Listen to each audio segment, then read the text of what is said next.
Hi everyone, welcome to episode number 47 of the Bill Podcast, and in this episode we'll be going through Style Guide, or rather Automated Living Style Guide. Let's take a look at what is a living style guide first. This is a very good example coming from GitHub. So first up, you start off with an introduction page, but on the left-hand side or in some kind of navigation, you'll see the various components of UI.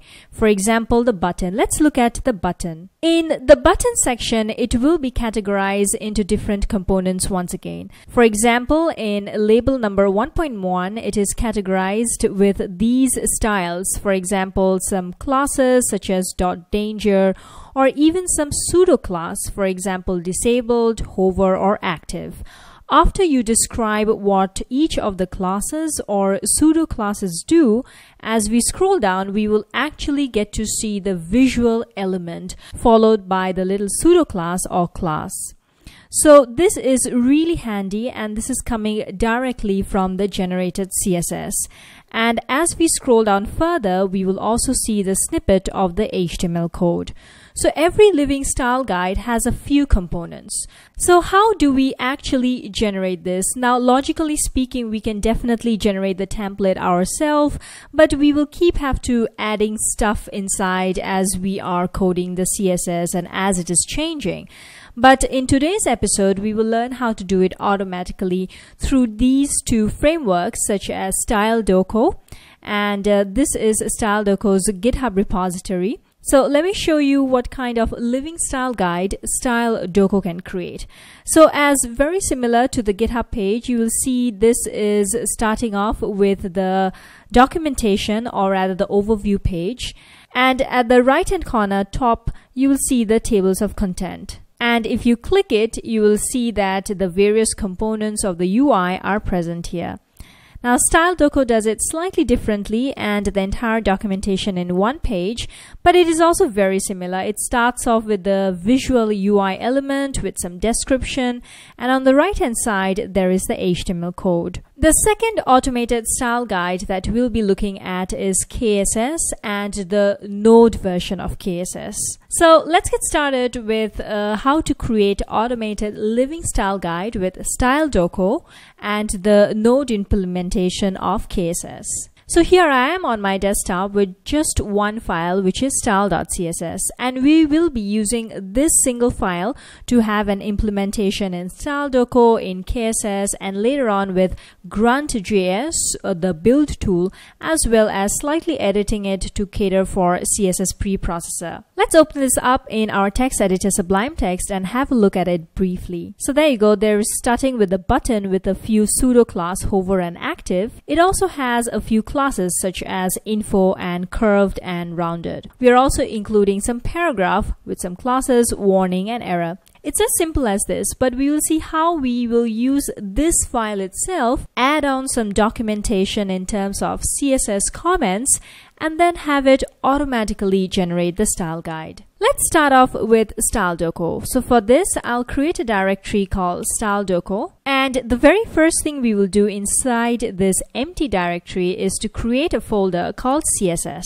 And inside this folder, we will create two files. The first one will be called style.css.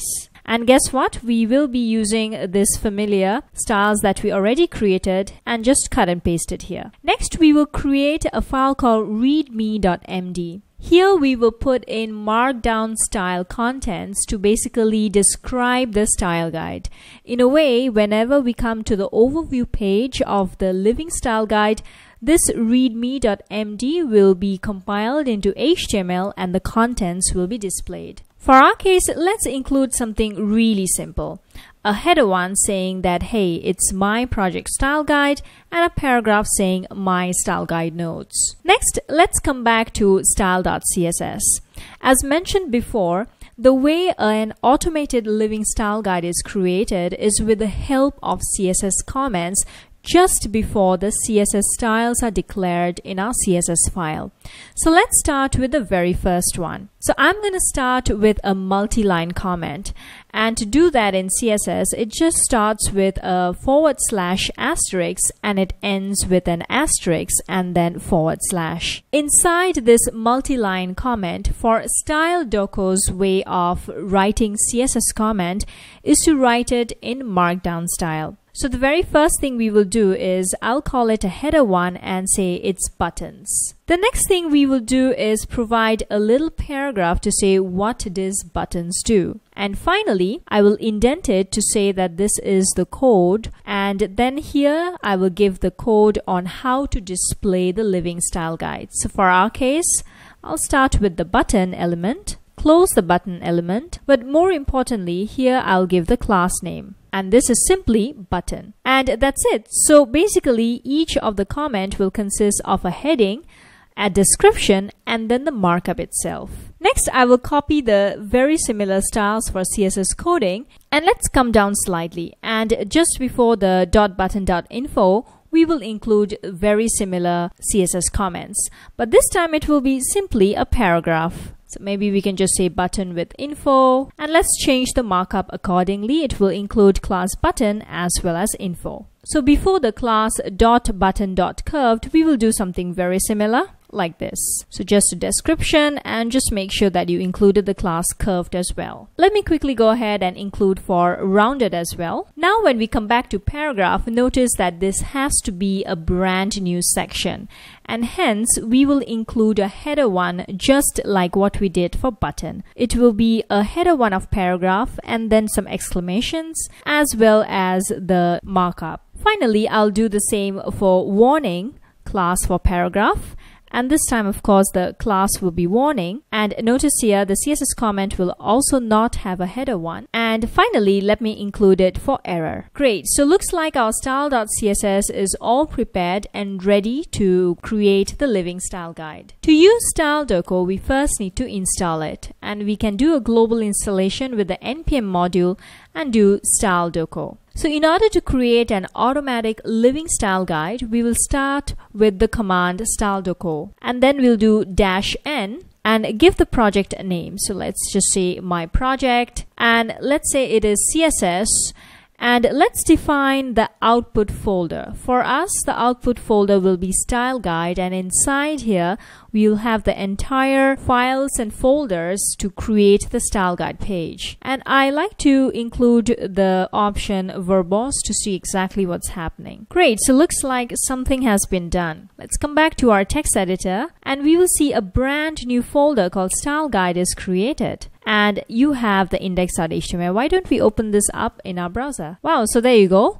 A brand new automated style guide is created for us.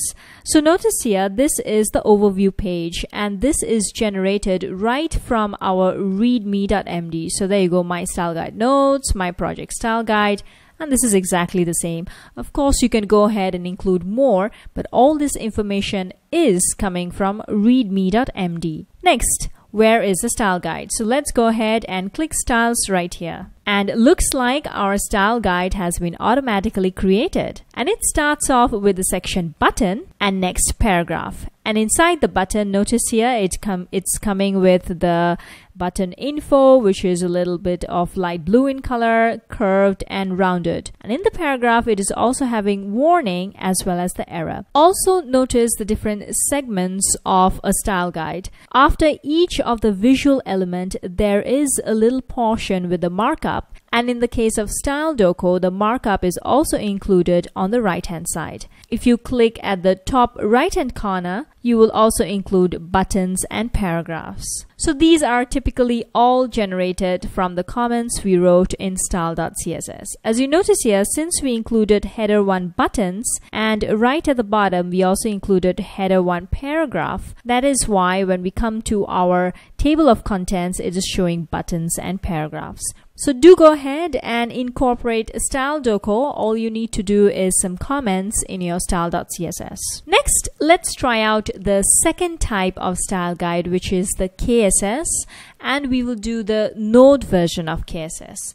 So to do this, we will once again install KSS globally, and we can simply do this command. After you have installed it, if you query in the command line kss-node, it will give us some of the common commands that we can use with KSS node.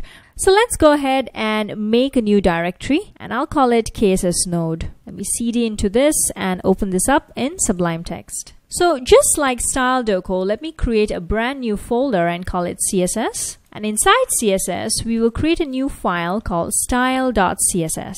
And once again, let me go ahead and copy paste the bare CSS styles without the comments first. Now, in order to create the overview, in the case of KSS, the file to include is styleguide.md. And very similarly, we will include some markdown information. So maybe some information about the style guide, then created from KSS-node. Great, so this is our overview page, and this is style.css. Now, very similar to style.doco, now we have to include some CSS comments, and through these comments, the living automated style guide will be created. Now, depending on the framework we are choosing, whether style.doco or KSS or other frameworks, the format of the CSS commenting that is used to create the automated living style guide differs slightly. So for the case of KSS, it also starts off with a multi-line comment. But inside this multi-line comment, it is not a markdown style. It is simply just writing it out. So let's start with this one. So firstly, we need to give it a header that this is a button. Let's give a little explanation. Buttons are action items. Next, we will include the markup. And in order to include the markup, we simply say markup and we can start coding the HTML. Now, for the case of a class button, in this case, we can have a hyperlink, the tag button, or the tag input. So I'll go ahead and include the three types of markup.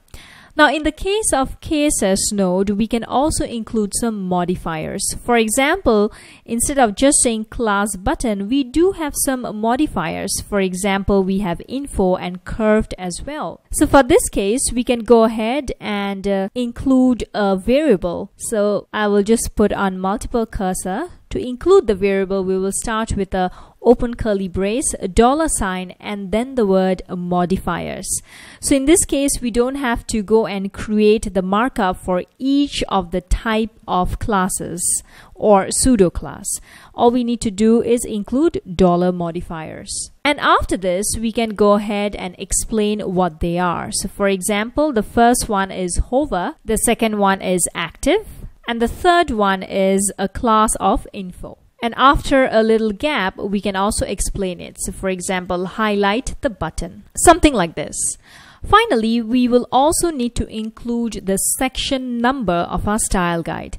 So for this case, we will simply say style guide and then say section 1. Let's go ahead and do again a little section from curved and rounded. So let's start off with some multi-line CSS. And the very first line is the heading for this section. So for us, it is button corners.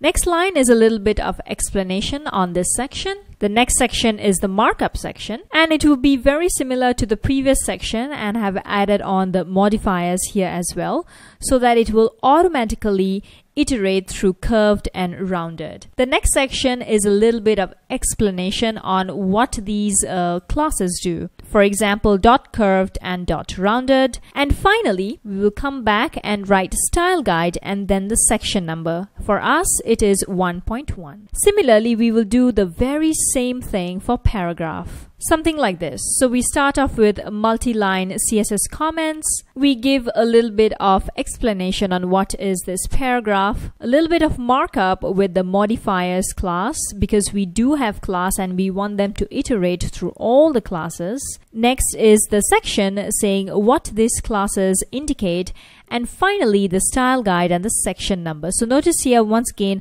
just like the demo in style.doco, we have two sections.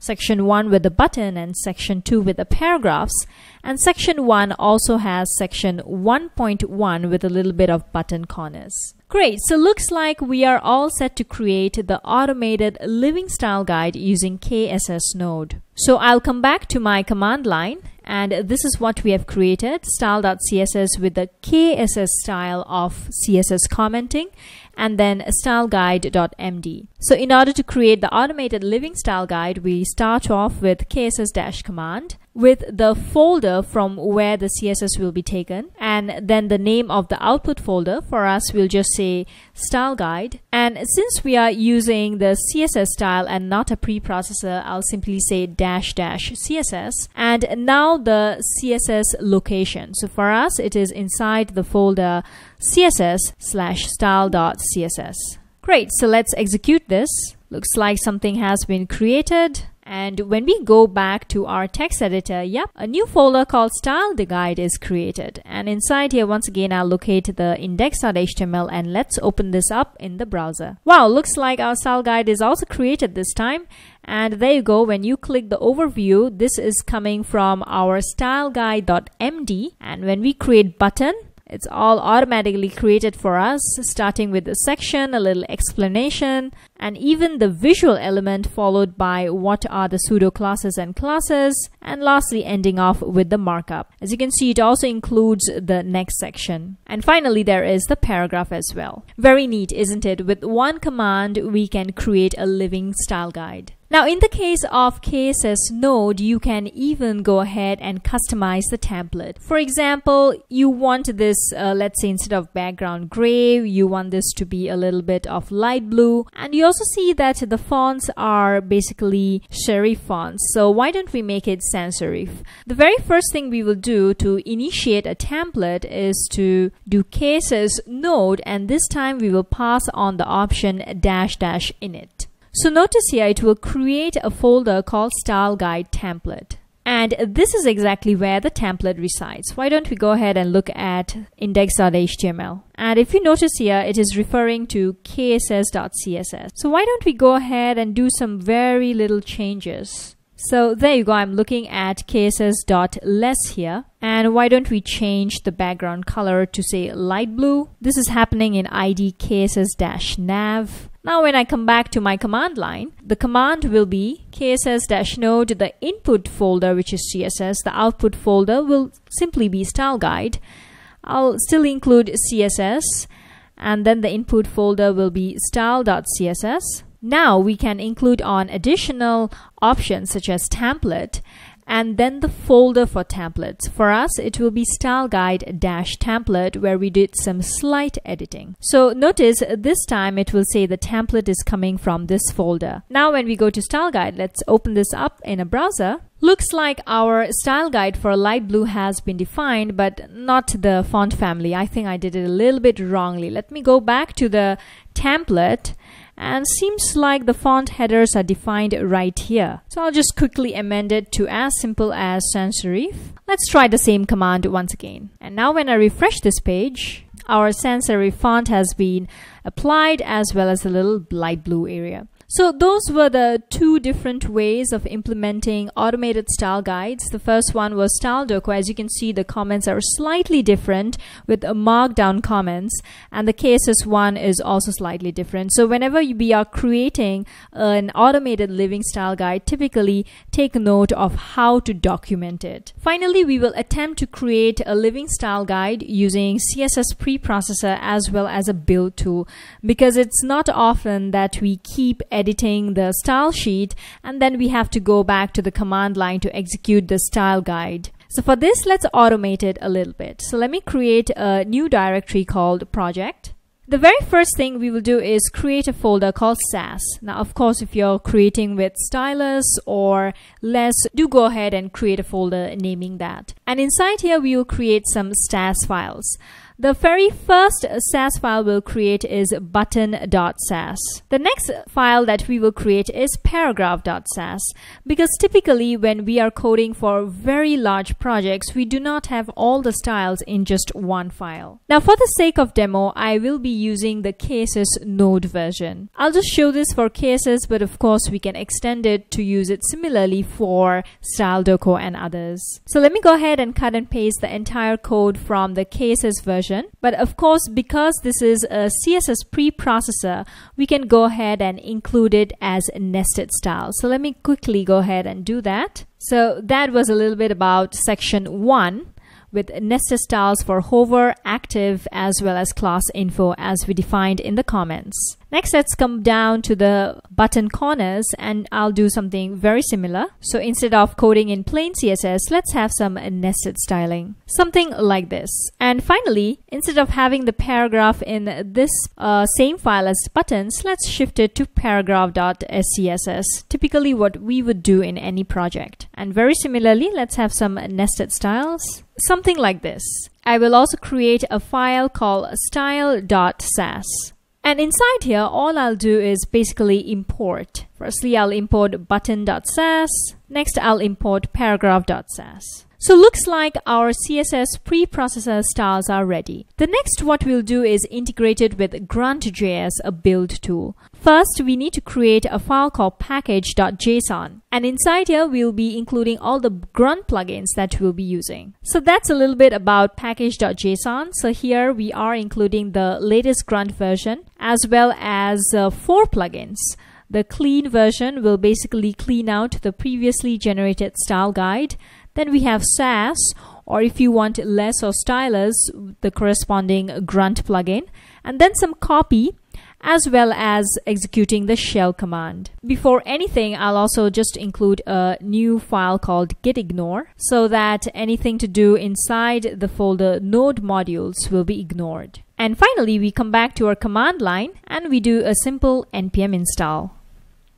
After an npm install, if we come back, we will see a brand new folder node_modules, and we will also see the various plugins inside here. Next, we will also need to include a file called gruntfile.js, and here we will basically include all the tasks. First off, we will start with module.exports equals to function, and we'll pass in the argument grunt, and we will basically explain all the tasks inside here. Let's have the very first task. Here we will have the task clean. So basically all the automatically generated files will be cleaned first. And I'll just have it as a target of style and say, hey, why don't you clean the folder CSS and also definitely the folder style guide that will be created. After clean, let's have the task called copy. And basically here we will give it a target style guide once again, and it will be copying one file. And the file is simply with a source of inside the Sass folder, which is styleguide.md. This is basically the markdown file that consists of the information for the overview page. And secondly is the destination. And this destination is simply the created CSS folder and styleguide.md. Guess what? We did not create styleguide.md. So why don't we go ahead and create that styleguide.md. and some information there. So why don't we say CSS node, Grunt.js, and Sass.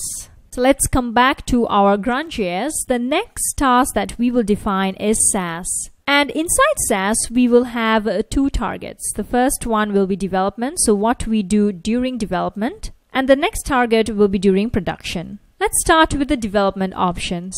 And the style for development will be typically expanded. This is also important so that our CSS comments are still there. Next, we will also include the files, starting off with the destination. So here we will create a file called style.doc.css. So typically this file will have the CSS comments with the expanded CSS. And of course, the initial file will come from style.sass. And finally, in the production, we will also include options. It will be style, and this time it will be compressed. Next, we will also create files. And firstly, it will come from the destination, and this time we will name it simply as style.css. And of course, the input file will be exactly the same. So notice here, from the same input file, we will create 2 types of style.css. The first file will be expanded with the CSS multi-line comments so that the automatic style guide generation can make use of this file. And the next one will be basically compressed style.css so that our application or project itself can use it. And the final task is basically a shell command. For this, I'll just also give it a target as style guide, and the command will be simply the same as what we did before. So it will simply be KSS node and then CSS, which is the input folder, style guide. And in this case, the input file will be the doc file that we created right here. And finally, we will also include a template with the styleguide.template as the folder. Next, as usual with Grunt, we will also need to load the relevant NPM modules. So I have loaded according to the task, clean, Sass, copy, and shell. And finally, let's define the Grunt task. So for this, it will be register task. And by default, that means whenever you simply say Grunt, it will execute 4 tasks. The very first one will be clean, and clean will basically delete away CSS and style guide folder. Next, it will be Sass, then it will be copy, and finally, it will be the shell command. The final thing looks like we do not have this folder. So I'm going to take it from our previous style guide-template and paste it in here. Something like this. And just like our previous template, it will have a little bit of light blue background, and also all our fonts will be sans serif. Do ensure that Grunt is globally installed in our machine, and to do that we can simply do grunt CLI. And after that, if you query grunt -- version with the same folder as the package.json, you'll see that the grunt CLI as well as the grunt version is noted there. Now all we need to do is just simply run grunt. Looks like all the task has run. Why don't we go ahead and take a look at it in the text editor. So firstly, we see that the CSS folder is created. Let's take a look at style.doc.css. So here, this is the expanded style complete with the multi-line CSS KSS style of commenting. But if we go to style.css, this is ready for us to be used in our application. We also have the style.md being copied. Next, we also have the style guide folder. Let's open this up in the browser. And there you go. We have the very similar looking style guide, automated style guide created, but this time it is definitely being created by Grunt. Now, if we execute some kind of watch command, this living style guide will be automatically created on every save. So that was a little bit about how to create automated style guides. I found 2 other very similar automated style guide frameworks. One is Calais and the other one is Hologram. So do go ahead and give them a try out if these suit you. The next article is a little bit insight to why creating living style guide actually improves performance. And this is by Nicole Sullivan, definitely one of the very enthusiastic and one of the most contributing developers in the world of CSS. So do go ahead and check out her slide deck as well as her video. Finally, this episode would not have been possible if all of you who have contributed to the ideas and telling me that which style guides I can use, and definitely Sebastian was like, why don't you do a screencast over it? So thanks to everyone who contributed to this. Finally, for the build link of the episode, I'm gonna give it to the mother of all demos, a 9-part series on YouTube by Douglas Engelbart. This video was created in 1960s by Douglas Engelbart. Although he's known as the inventor of mouse, he has definitely done a lot more, especially in terms of thinking about interfaces and usability for human beings. Do go ahead through the 9-part series, and he will basically give us a glimpse into the future of what we are already using today, like Skype, video conferencing, how to use a mouse and pointer, and so much more. Definitely a very inspiring person on whose shoulders we all stand upon. So a big thanks to Douglas Engelbart. And that's it for this week's episode of Build Podcast on Style Guide. For all other episodes of Build Podcast, check out build-podcast.com and subscribe through RSS, GitHub, iTunes, YouTube, or Vimeo and get your weekly dose. And I'll see you next week once again. Goodbye.